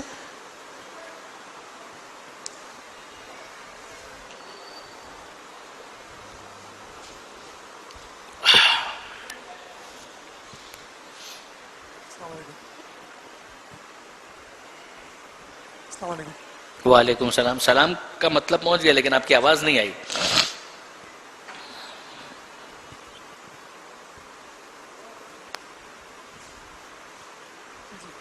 کھانے پینے کے زمرے میں کھانے پینے کے حوالے سے جو پہلے بات ہو رہی تھی تو وہ سوال ابھی ذہن میں آیا ہے کہ جیسے آپ نے یہ کہا کہ عام طور پر خواتین جب کھانا پکاتی ہیں تو ذائقے چکے اور پھر اس سے روزہ باطل نہیں ہوا کیونکہ وہ تھوک کے اندر گم ہو جاتی ہے. جی. لیکن اگر اسی اصول کو ہم رکھیں تو پھر اس بات کی بھی اجازت شاید مل جاتی ہے کہ مثال کے طور پر ایک صاحب جو ہیں وہ چھالیاں منہ میں رکھ لیں، تھوڑی دیر وہ چھالیاں رکھے رہیں، حلق سے نیچے نہ اتاریں، پھر وہ پھینک دیں. تو نہیں سمجھ میں آیا. یعنی آپ سمجھ گئے؟ نہیں آپ ہی سمجھائیے. میں یہ کہہ رہا ہوں کہ جس طرح سے کسی خاتون کو اجازت مل جاتی ہے ذائقہ چکھنے کے لیے کھانے کے حوالے سے، تو اگر اسی اصول کو ہم ذہن میں رکھیں تو جو حضرات ہیں ان کو بھی اس بات کی اجازت ایک طرح سے مل جاتی ہے کہ وہ بے شک گلے سے نہ اتاریں مگر چھالیاں منہ میں رکھ لیں، اس کے مزے لیتے رہیں، ٹافی رکھ لیں، بے شک حلق سے نہ اتاریں مگر وہ ان کے لیے اس طرح کی صورت بناتی ہے. تو اس حوالے سے تھوڑا سا کہتے ہیں. عام طور پر چونکہ خواتین افطاری کا سامان تیار کرتی ہیں لہذا میں نے مثال خاتون کی دی تھی، ورنہ اصول بالکل وہی ہے جو آپ نے ارشاد فرمایا کہ مرد ہوں یا خاتون ہوں اگر کوئی بھی فقط زبان کے اوپر کسی چیز کو رکھیں اور اس کے ذائقے کو محسوس کریں پرووائڈڈ ود کہ کچھ بھی حلق سے نیچے نہیں جا رہا تو اس کا روزہ باطل نہیں ہوگا. صحیح بات ہے. اب ٹافی رکھنا یہ بھی ایک آرٹ ہے کہ اتنی بڑی ٹافی جتنی بڑی بھی ہو یا چاکلیٹ وہ رکھے اور رکھے رہے اور وہ تھوک کے اندر گھل مل کر ختم ہوتا رہے. ایسا نہیں ہوتا. ہوتا کیا ہے، جیسے اگر آپ اس گلاس کے اندر پانی ڈالیں، اب اس گلاس کے اندر آپ نے پانی ڈالا اور اس کے اندر آپ روح افزا کا ایک قطرہ ڈالیں، وہ گھل مل کر ختم ہو جائے گا. دوسرا قطرہ ڈالیں، وہ گھل مل کر ختم ہو جائے گا. ا ٹائم کمز کہ اس کے اندر اس کے اثرات آپ کو نظر آنا شروع ہو جائیں گے. ایک قطرہ دو قطرے کی حد تک تو ٹھیک ہے، مگر آپ نے ایک چمچ ڈالا، اب ملائیے اس کو تو اس کے اندر آپ کو اثر نظر آئے گا. یہ گھل مل کے ختم نہیں ہو رہا ہے. آپ نے دوسرا ایک اور چمچ ڈال دیا، اب یہ سولیوٹ جو اس کا ہے وہ بڑھ رہا ہے. اب اس کا نتیجہ یہ نکلے گا کہ اس کے اثرات اور زیادہ اس کے اندر ظاہر ہونا شروع ہو جائیں گے. تو یہ ایک گلاس پانی کا یہ معاملہ ہے. آپ کی زبان کے اوپر تھوک کتنا ہے، جتنا ہے اسی کیپیسٹی کے اعتبار سے وہ اس کو ایبزارب کرے گا نا. یعنی اگر آپ نے ٹافی رکھ لی ہے تو تھوڑی دیر تک تو وہ برداشت کرے گا، پھر اس کے بعد تھوک اس کے اندر گھل مل کر ختم ہو جائے گا. ٹافی نہیں ہے، تھوک کا جو احساس ہے وہ ختم ہو جائے گا، وہ ڈومیننٹ ہو جائے گا، وہ اس کے اوپر غالب آ جائے گا. بالکل جب یہ والی کیفیت ہے تو آپ کو تھوک دینا ہے. جیسے کہ اب اگر یہ حلق سے نیچے جا رہا ہے تو یہ تھوک نہیں ہے جس کے اندر کوئی چیز گھل مل کر ختم ہو گئی ہو، بلکہ یہ ایک مشروب ہے کہ جو اس کے اندر اپنا پورا اثر رکھتا ہے. لہٰذا اس کو حلق سے نیچے اتارنے کی اجازت نہیں ملے گی. جس چیز کو حلق سے نیچے اتارنے کی اجازت مل رہی ہے وہ تھوک ہے کہ جس کے اندر کوئی اور چیز مل کر گھل کر ختم ہو چکی ہے اور اپنی اینٹیٹی اس نے باقی نہیں رکھی. جی. تو اس کا مطلب یہ ہوا کہ اب اگر تھوک دیا جائے تو اس کی اجازت مل جائے گی. ہاں بالکل. یعنی اگر کوئی فرض کیجئے ایک ڈرامہ کرنا چاہے کہ مثلا وہ چاکلیٹ اٹھائے اپنی زبان پر رکھے، تھوک کے اندر اس کا اثر مل جائے، اس کے بعد وہ اس کو تھوک دے، پھر اس کے بعد چاکلیٹ کو زبان پہ رکھے اور پھر اس کے بعد جب وہ ایسا تھوک بن جائے پھر اس کو تھوک دے. کرتا رہے، ٹھیک ہے، یہ کرتا رہے، وہ کوئی حرج نہیں. اف سینیریو پہ گفتگو ہو رہی ہے. اف یہ ہے کہ کوئی چیز حلق سے نیچے نہیں جا رہی، ہمیں کوئی اعتراض نہیں ہے، کرتا رہے، اس سے روزہ باطل نہیں ہوگا. دانتوں کو برش کرنے سے کیا روزہ باطل ہوتا ہے؟ کیا چیز؟ دانتوں کو برش کرنے سے. دانتوں کو برش کرنے سے روزہ باطل نہیں ہوتا.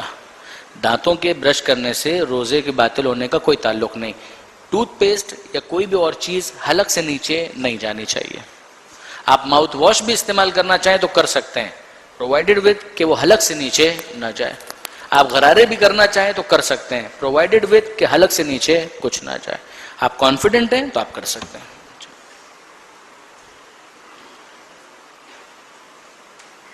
تمام شد آگے بڑھیں. دو چیزیں اب تک ہم نے ڈسکس کی. کھانا پینا اور گاڑا غبار حلق تک پہنچانا۔ تیسری چیز، اللہ انبیاء اور معصومین سے جھوٹ منسوب کرنا۔ علامہ سید علی نقی صاحب فرماتے ہیں اپنی کتاب کے اندر کہ یہ مسئلہ مومنین سے زیادہ ذاکرین کا ہے، علماء کا ہے، کہ جو ان کو ممبر پر جانا ہوتا ہے اور حالت روزہ کے اندر اگر وہ ٹیمپٹیشن کے اندر آ کر اگر کوئی چیز گڑھ کر پیش کر دیں اور ان کو لگے کہ ان کی مجلس بہت کامیاب ہو جائے گی، تو مجلس چلے نہ چلے روزہ تو چلا گیا، روزہ اس کے بعد باقی نہیں رہے گا۔ اللہ سے کسی جھوٹی بات کو منسوب کرنا، انبیاء سے کسی جھوٹی بات سے منسوب کرنا، 14 معصومین سے جھوٹی بات کو منسوب کرنا۔ میں پھر آپ کو یاد دلاؤں، میں یہاں فتویٰ اور احتیاط واجب کی بحث میں نہیں جا رہا، اس لیے کہ یہ چیز اس کے اندر کنفیوزنگ ہے، خواہ خواہ کہ اس مجتہد کا یہ ہے اور اس مجتہد کا وہ ہے۔ اصولی طور پر جھوٹ بولنا کسی حالت میں بھی درست نہیں ہے، روزہ ہو یا نہ ہو، وہ جائز نہیں ہے، وہ حرام ہے، وہ گناہ ہے، گناہ کبیرہ ہے۔ کسی سے جھوٹی بات منسوب کرنا یہ بھی حرام ہے، روزہ ہے یا روزہ نہیں ہے۔ معصومین سے کسی جھوٹی بات کو منسوب کرنا اس کا گناہ اور بھی زیادہ ہے، چاہے روزہ ہے چاہے روزہ نہیں ہے۔ اب آتی ہے بات کہ ان میں سے روزہ کس سے ٹوٹ جاتا ہے؟ اگر زید سے، عمر سے، بکر سے، خالد سے، یونس سے، فلاں سے فلاں سے اگر کسی جھوٹی بات کو منسوب کر دیا گیا تو گناہ تو وہ بھی ہے، مگر اس سے روزہ نہیں ٹوٹے گا۔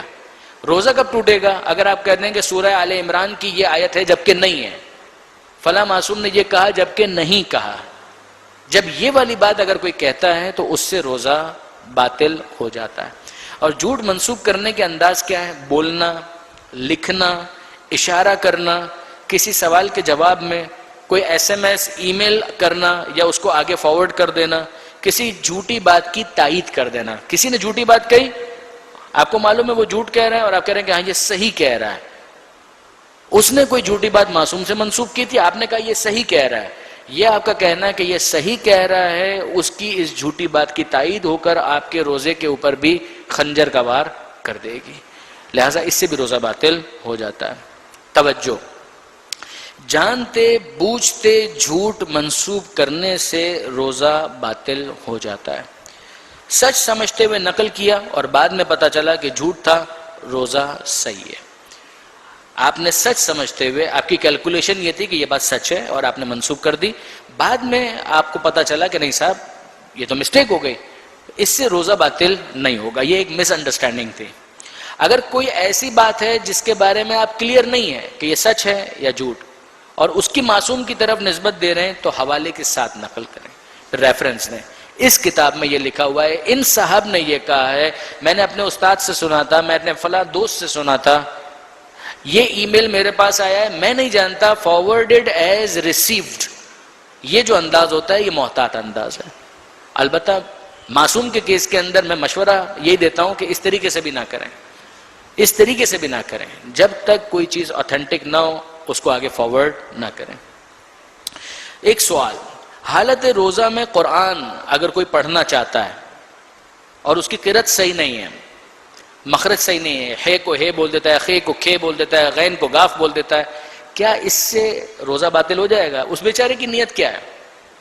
وہ قرآن کی تلاوت کرنا چاہتا ہے، کیا اس کو خدا کے حوالے سے کسی جھوٹ کا انتساب کہا جائے گا؟ جواب جی نہیں، اس سے اس کا روزہ باطل نہیں ہوتا۔ البتہ مشورہ یہی ہوگا کہ وہ اپنے تلاوت کے اسٹینڈرڈ کو بہتر کرنے کی کوشش کرے، مگر اس سے روزہ باطل نہیں ہوتا۔ یہ ہو گیا اللہ، انبیاء اور معصومین سے جھوٹ منسوب کرنا۔ کوشچنز، سوالات؟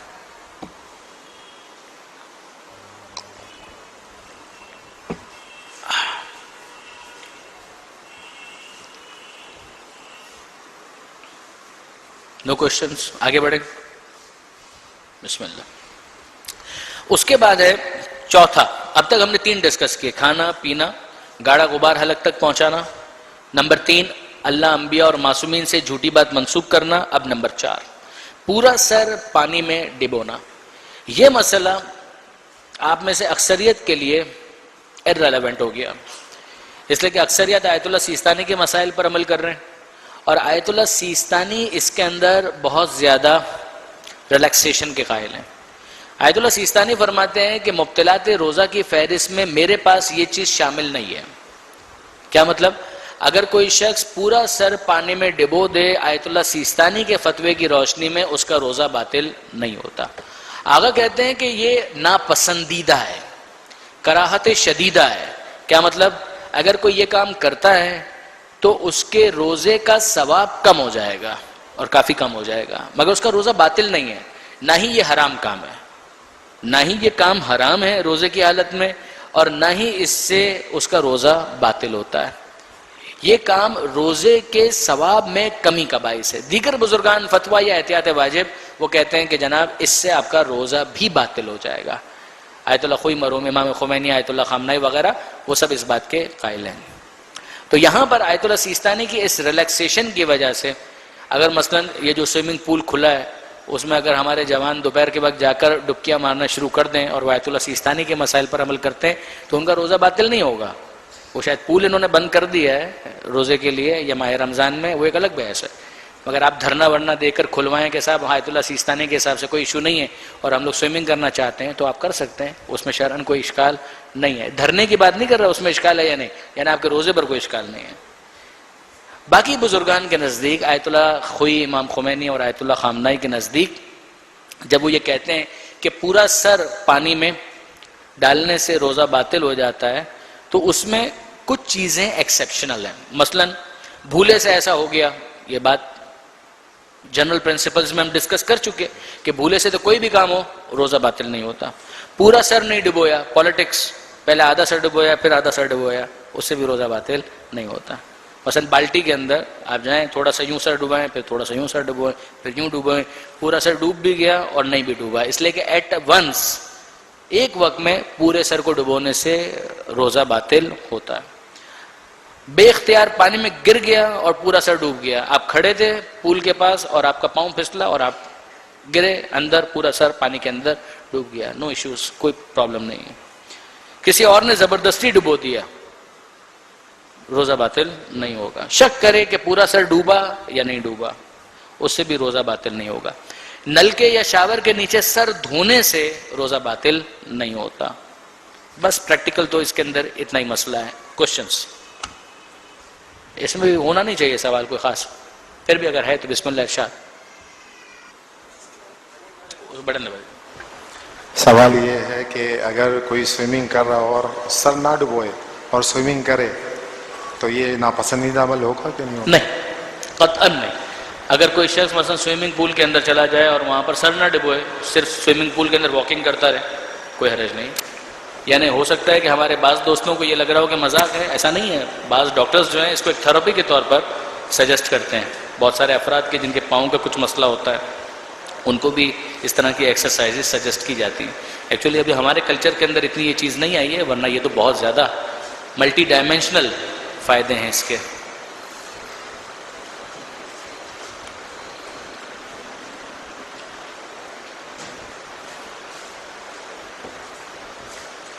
بسم اللہ، ادھر آئیے، ادھر آئیے۔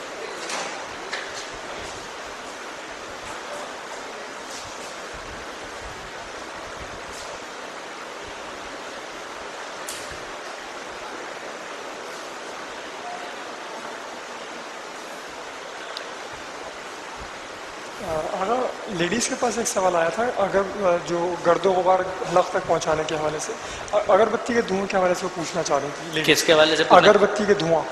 اگربتی کے دھوئیں کا بھی مسئلہ یہی ہے کہ ناک سے جائے یا اگر ناک سے جا رہا ہے اور مثلا حلق سے نیچے نہیں جا رہا ہے تو کوئی حرج نہیں ہے، اور اگر حلق سے نیچے جا رہا ہے اور گاڑھا ہے تو پھر پرابلم آئے گا اس کا۔ البتہ جان بوجھ کر بائی اتفاقی اگر ہو گیا اس کا تو کوئی مسئلہ ہی نہیں، اتفاقاً اگر چلا گیا اس کا کوئی ایشو نہیں۔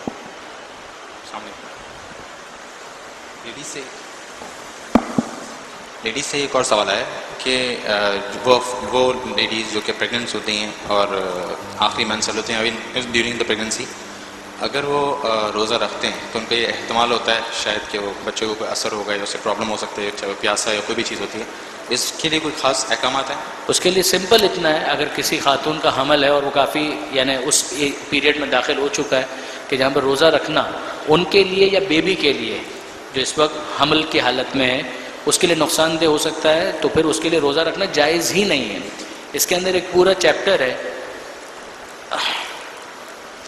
پیج نمبر 41 کے اوپر، فدیہ یعنی بدل یا عوض. کس چیز کا بدل، کس چیز کا عوض؟ روزہ نہ رکھنے کا بدل یا عوض. اس کی کچھ شرائط ہیں. البتہ فدیہ کون دیتا ہے؟ ضعیف مرد یا خاتون، زیادہ پیاس کے مرض میں مبتلا افراد، حاملہ خاتون، بچے کو دودھ پلانے والی خاتون، اور وہ شخص جس نے بیماری کی وجہ سے روزہ نہیں رکھا اور بیماری اگلے ماہ رمضان تک طول پکڑ گئی. یہ وہ افراد ہیں، یہ وہ فہرست ہیں کہ جس کے اندر ان تمام تر چیزوں کو بیان کیا جاتا ہے کہ ان کی ذمہ داری فدیہ کب بنتی ہے اور کب ان کو قضا کی ذمہ داری بھی ادا کرنا پڑتی ہے. حاملہ خاتون کا چونکہ پریسائزلی کوشچن آیا ہے، لہٰذا میں عرض کر دوں پیج 43 کے اوپر یہ لکھا ہوا ہے کہ حاملہ خاتون جن کا ڈیلیوری یا وضع حمل کا وقت قریب ہے اور روزہ رکھنا خود اپنے لیے یا بچے کے لیے نقصان دہ ہے، ان کے لیے روزہ رکھنا جائز نہیں ہے. ہر روزے کے بدلے فدیہ دیں اور بعد میں جب روزہ رکھنے کے قابل ہو جائیں تو قضا بھی ادا کریں. یہ احتیاط کے مطابق ہے، یعنی دس از دا میکسیمم ریکوائرڈ فرام شریعہ کہ نمبر 1 اس وقت روزہ رکھنا جائز نہیں ہے، نمبر 2 ہر روزے کے بدلے فدیہ دے، نمبر 3 بعد میں جب 2 سال بعد 3 سال بعد روزہ رکھنے کے قابل ہو جائیں تو پھر وہ روزے کی قضا کو انجام دیں. فدیہ کتنا ہوگا؟ 3 پاؤ آٹا. 3 پاؤ آٹا وہ ایک مومن فقیر کو دے دیں، کافی ہے. 3 پاؤ آٹا دینا ہے، اس کی قیمت دینے سے کام نہیں چلے گا، آٹا ہی دینا پڑے گا، کھانے کی چیز دینا پڑے گی، اس سے اس کی ذمہ داری ادا ہو جائے گی. یہ آؤٹ آف سیکوینس کوشچن آیا، لیکن ٹھیک ہے، کوئی حرج نہیں ہے، اس لیے اس کو بیان کر دیا گیا. اب اس کے بعد جو فہرست میں ہمارے پاس چیز بچتی ہے وہ ہے قے کرنا یا الٹی کرنا.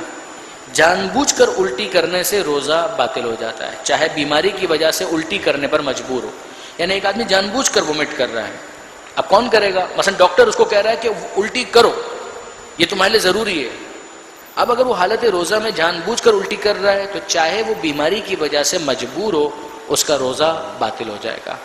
کوئی ذمہ داری نہیں ہے، صرف قضا اس کو بعد میں انجام دینی ہے. اگر بھول جائے کہ روزے سے ہے اور الٹی کر دے تو روزہ باطل نہیں ہوتا.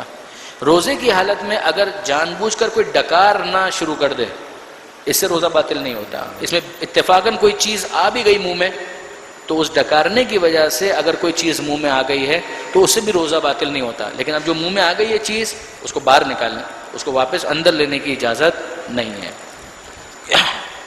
آئی ڈونٹ تھنک کہ اس کے اندر بھی کوئی کنفیوژن ہے، اگر ہے تو ارشاد فرمائیے.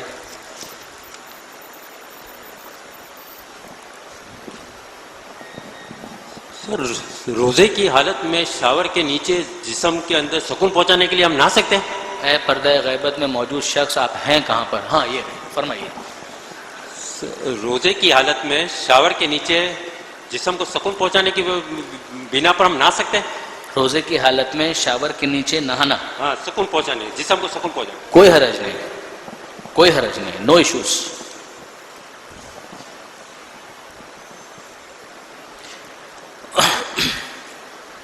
پھر اس کے بعد چند چیزیں ہیں جو جنسی معاملات ہیں، اس کو میں ٹیکن ایز ریڈ لے لوں، آپ لوگ اس کو ریڈ کر لیجئے گا. مناسب نہیں ہوگا شاید اس وقت ہم بیان، پھر بھی سوال اگر کوئی کرے تو میں جواب دے دوں گا، لیکن اپنے طور پر میں ریڈ کروں شاید اتنا مناسب نہ ہو. کوئی کوشچن ہے آپ کے پاس؟ لیڈیز سے ایک سوال ہے نا، خوشبو کو سونگھنا کیسا ہے؟ حالت روزہ میں خوشبو کو سونگھنے میں کوئی ایشو نہیں ہے. کچھ خاص قسم کی جڑی بوٹیاں ہیں، ان کو سونگھنے کے حوالے سے کچھ کراہت وغیرہ کی بحث آئی ہے، مگر اس کا عطر اور پرفیوم سے کوئی تعلق نہیں. مجھے بہت حیرت ہوئی جب بہت سارے احباب جو ہیں اس حوالے سے کنفیوژن کا شکار نظر آئے. یہ پچھلے مثلا میں 5-7 سالوں کی بات کر رہا ہوں کہ مثلا جب سوال جواب کے سیشنز ہوتے ہیں مختلف جگہوں پر، دبئی میں بھی اور ادھر ادھر دوسرے علاقوں کے اندر بھی، کراچی میں بھی مختلف علاقوں میں، تو مجھے حیرت ہوئی کہ یہ کنفیوژن ہے کہ شاید حالت روزہ میں عطر کو سونگھنا یا پرفیوم کو سونگھنے کو بہت سارے افراد شاید مکروہ سمجھتے ہیں. نہیں، ایسا نہیں ہے. عطر اور پرفیوم مستحب ہے، روزے دار کے لیے استحباب ہے، اس کو تحفہ مانا گیا ہے روزے دار کے لیے، اس میں کوئی پرابلم نہیں ہے، کسی قسم کا کوئی ایشو نہیں.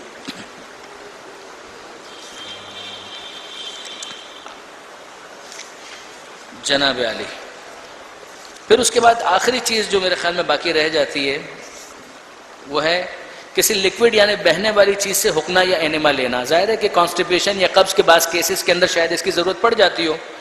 اس میں اگر کوئی ایسی چیز ہے کہ جو لکوڈ ہے اس سے روزہ باطل ہوتا ہے، اگر لکوڈ نہیں ہے، سالڈ فارم کے اندر ہے، تو اگر اس سے اینما وغیرہ لیا جائے تو اس سے روزہ باطل نہیں ہوتا.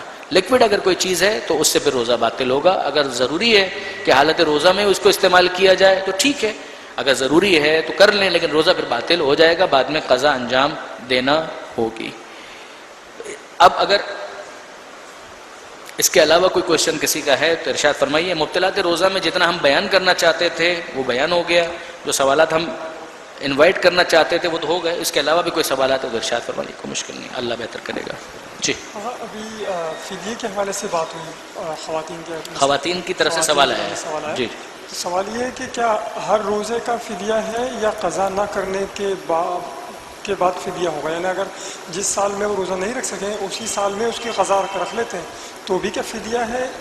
اور یا یعنی جو شخص مثلا بیمار ہو گیا تھا اور اس نے روزہ نہیں رکھا تو اب اس کی ذمہ داری قضا ہے. لیکن اگر اس کی بیماری طولانی ہو جائے یہاں تک کہ پورا سال وہ بیمار رہا، یعنی آپ یوں سمجھیے کہ اس ماہ رمضان کے اندر 25 ماہ رمضان کو وہ بیمار ہو گیا، ایز اے رزلٹ 25واں روزہ نہیں رکھ سکا، 26واں نہیں رکھ سکا، 27واں نہیں رکھ سکا، 28واں نہیں رکھ سکا، 29واں نہیں رکھ سکا، 30واں نہیں رکھ سکا. یہ 6 روزے ایسے ہو گئے، 5 روزے ایسے ہو گئے کہ جو وہ نہیں رکھ پایا. کلیئر ہے؟ اب اس کی ذمہ داری کیا ہے؟ بیمار تھا تو اس کی ذمہ داری یہ ہے کہ اب عید گزر جائے گی، اس کے بعد جب اس کی صحت ٹھیک ہو جائے اگلے ماہ رمضان سے پہلے وہ روزہ قضا انجام دے، اس کی ذمہ داری ختم. لیکن اگر یہ بیماری چلتی چلی گئی اور اگلا ماہ رمضان آ گیا، اگلے ماہ رمضان تک وہ بیمار ہی رہا تو اب اس کی ذمہ داری فدیہ ہے، پھر اس کو قضا نہیں انجام دے. پریگننسی والے کیس میں بھی ایسے ہی؟ جی پریگننسی والے نہیں، پریگننسی کی بات ہم نہیں کر رہے ہیں، پریگننسی کی ہم بات نہیں کر رہے ہیں. نہیں، پریگننسی کا مسئلہ تو الگ تھا، وہ ہم نے جو بیان کیا وہ یہ تھا کہ پریگننٹ خاتون جو ہیں ان کے لیے اگر روزہ رکھنا ان کے لیے نقصان دہ 1 یا ان کے بیبی کے لیے نقصان دہ، ان 2 صورتوں کے اندر روزہ رکھنا جائز ہی نہیں ہے. یہ تو ہو گئی ایک چیز. دوسری ذمہ داری اس کی ہے فدیہ، کہ وہ 1 روزے کے بدلے 3 پاؤ آٹا کسی مومن فقیر کو دے دے. 2. تیسری چیز یہ کہ جب وہ صحت مند ہو جائے، جب وہ اس قابل ہو جائے، ڈیلیوری ہو گئی، اس کے بعد ریکوری ہو گئی، اس قابل ہو گئی کہ وہ روزہ رکھ سکتی ہیں، تو پھر اس کے بعد ان کو روزے کی قضا کرنی ہے. اچھا یہ بھی آپ سے عرض کر دوں، اس میں فقہا کے درمیان اختلاف ہے. میں جو مسئلہ بیان کر رہا ہوں وہ احتیاط کے مطابق ہے، بالکل احتیاط کے، یعنی اس سے زیادہ اس کی ذمہ داری نہیں ہے. اچھا، اور فیڈنگ مدر جو ہے ان کا بھی اسی طرح سے؟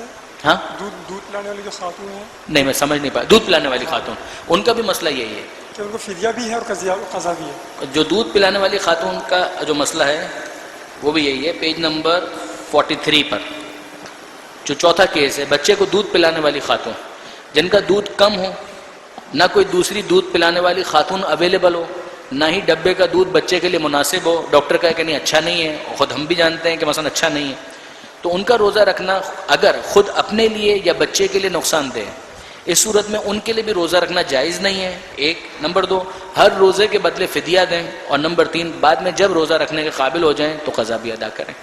یہ اس کا مسئلہ. پھر کہہ رہا ہوں یہ احتیاط کے مطابق، یعنی یہ کر لے تو اس کی ذمہ داری کمپلیٹ ہو جاتی ہے. السلام علیکم. جی، یہ قصر کے روزہ جو قصر ہو جاتا ہے آفس کے کام سے اگر جانا پڑ جائے، اور پھر اس کا تھوڑا سا بتا دیں کہ صبح جائیں تو کہاں پہ روزہ کھولیں. اور دوسرا سوال یہ ہے کہ اگر برادران اہل سنت کے یہاں خوشبو سونگنا روزے میں غلط ہو تو کیا کیا جائے آفس وغیرہ کے حساب سے؟ برادران اہل سنت کے نزدیک خوشبو اگر ان کے نزدیک یہ روزے میں صحیح نہ ہو، روزے میں صحیح نہ ہو، ان کو سونگنا اگر ان کے، تو آپ تو خود کو لگائیں گے نا خوشبو. اگر ان کو خوشبو جائے اور وہ کہیں گے یہ غلط ہے تو کیا کیا جائے؟ اگر ان کو تکلیف ہو رہی ہے، اذیت ہو رہی ہے، تو ان کا خیال کر لیں تھوڑا سا. اگر واقعی ایسا مسئلہ ہے، ان کا مجھے نہیں پتا ان کا ایسا مسئلہ ہے یعنی، لیکن اگر ایسا ہے تو ٹھیک ہے، ان کے لیے تھوڑا سا احتیاط کر لیں تاکہ ان کو اذیت نہ ہو. مسافر کے روزے کے حوالے سے یہ ہے کہ اگر شرائط مکمل ہوں تو پھر مسافر کے لیے ماہ رمضان کے اندر جب اس نے سفر پر وہ گیا ہے تو پھر اس کے لیے روزہ رکھنا درست نہیں ہوگا. یہاں پر جو ذہن میں رکھنے والی بات ہے وہ یہ ہے کہ شہر سے گزرنے کے بعد جب وہ حد ترخص کو کراس کر جائے اس کے بعد پھر اس کے اوپر مسافر کا اسٹیٹس اپلائی کرے گا، اس سے پہلے نہیں.